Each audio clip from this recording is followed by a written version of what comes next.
Okay, Adobe Premiere Pro media pending and media offline problems. Your clips are not playing when you're editing on your program.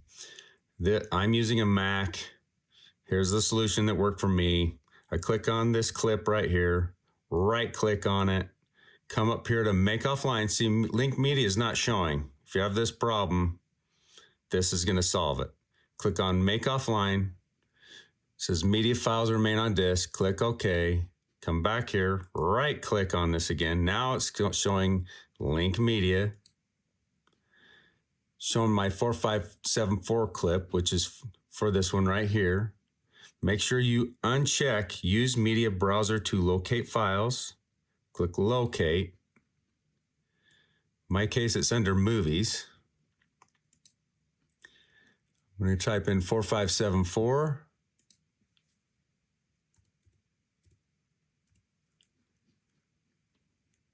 There's 4574. Click open. Watch what happens here where this file is. I'll click on the other one. Boom. It comes right back up and it does work. Thanks for watching. Bye.